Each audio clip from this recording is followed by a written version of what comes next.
Hello. In the background, eviction demos, struggle with society. Recently picked this up. I've known of this band for 35 years, but I've actually had their debut album since that time. I recently picked up the demos that just came out actually, and I actually like them better than the debut album. It sounds better. This is an album that's not essential. I originally bought this on tape back in the day, and because I'd buy a couple of albums and then would have to live with those albums for a month or so before I could get more. I listened to them whether I liked them or not. And so I learned to like this album, and as a result, it kind of got in there and it stayed in there. I probably take a run through this album every maybe 5 years or something. It didn't hold up well, and it's worth having though. It's worth tracking down, and for the record, no pun intended, you can still pick this up sealed. Back in the day, they made a lot of these and they didn't sell any. At least it doesn't seem like it. You can buy this used in stores all over the place. I still see it all the time, sealed. And usually, it's not even more than $20 or something. So you can get pretty much a near mint or mint sealed copy for pretty cheap. So if you're interested. So this morning, when I woke up, I had a chance to listen to something, and I wanted to hear something very heavy.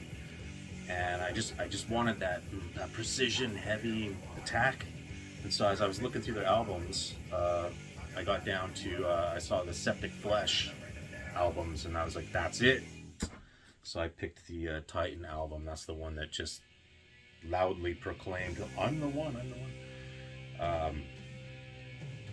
Great band. So I've been listening to this band since the 90s, and back in the 90s I really loved their 90s material, but after they came out with Sumerian Demons in 2001-ish, the band changed.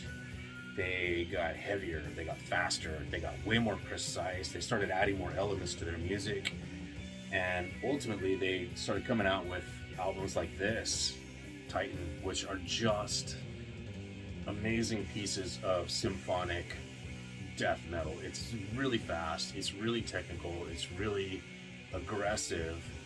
It's still very human though, and man, this band just speaks to me. I love these records, all of their, especially their later work. Everything they've done in the last 15 years I think is just pristine. And so anyway, yeah, I put this one on the turntable this morning and ran through it, and it was the right album for the right time. That was exactly what I wanted to hear, and I love it when that happens. Very familiar with this album, but awesome. Alright, so Sunday nights are one of my favorite times of the week. Saturday morning and Sunday night are my two major listening times. Saturday morning because after the work week, you sleep, your ears and everything relax, you adjust, the world quiets down a little bit. Not as much responsibility that morning, and I like to wake up early anyway, so it's not uncommon for me to run through 3 to 5 records on an early Saturday morning, and sometimes I'll do more if I can before I have to go do something or whatever. But Sunday nights are pretty much the same. I like to finish up the weekend, free up the evening, and just have 3 hours or something to just listen to some records. And tonight I've got Second Violence album going on soon. This is just a killer thrash record, and I'm happy to have this one on vinyl. It's not as good as the first record, obviously, or at least I think that's pretty obvious, but dang, what a release this was.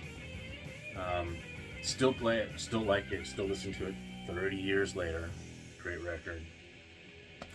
I'm going to follow that up with an EP that I recently acquired, which I've been looking for on vinyl for years, and that's the Torture Tactics EP, just a 3-song EP from around the same time as Oppressing the Masses. It's just an onslaught of thrash metal. The song Torture Tactics obviously is just amazing, but Dang, what an EP that is. I've had this on tape since the beginning, and I believe I have these tracks on various repressed CDs of the other two albums. So intimately familiar with it, but happy to have the vinyl finally. Great addition.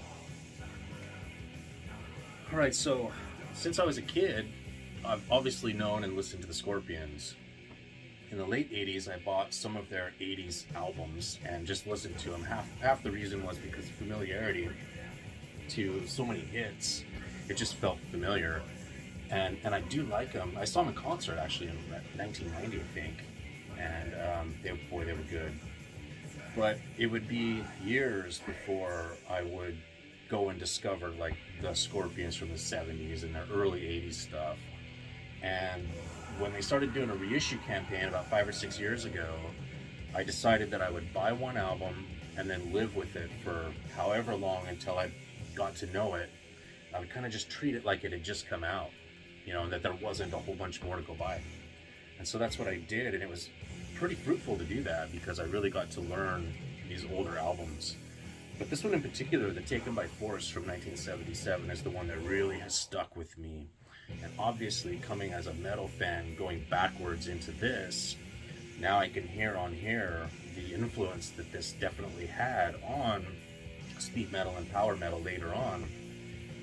In fact, it's glaringly obvious. I would call this the Theory, and specifically the track He's a Woman, She's a Man from this record is basically a slowed down power metal or speed metal song. And the practice in that is that I was already very familiar with this album. Hellstar, one of my favorite US power metal bands / speed metal. Those things go hand in hand back in the day. There's a cover on this album of He's a Woman, She's a Man from the 1977 album Scorpions. Only didn't know it was a cover at the time because it sounds and is constructed so fluently like the rest of the songs on the album, which are all originals.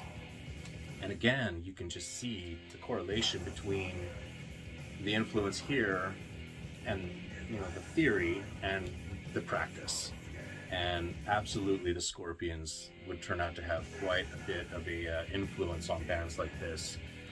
And Uli Jon Roth, who I think this was his last album, he may have done one more, I'll have to check, but the way that he constructed riffs and solos, and the way he played solos over riffs that continue to churn and change, is just impressive. Sometimes the guy would solo for like 45 seconds or something, and obviously the rest of the band was just no slouch.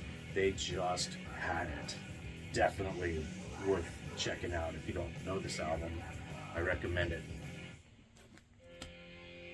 And finally, I've been listening to this album a lot lately, and I didn't really understand why at first, other than that it's great, obviously, but it's the No Life Till Leather demo. And it kind of finally dawned on me that what I was searching for was not the contradiction, but I wanted to hear, like, you hear this argument all the time. Dave Mustaine, Kirk Hammett, they stole my riffs. Kirk's not a good guitar player, whatever. Well, okay, we have recorded samples to look at. We've got Kill 'Em All, which Kirk played on. We've got No Life Till Leather, which Dave played on. So we've got 7 songs to compare to the 10 that ended up on Kill 'Em All.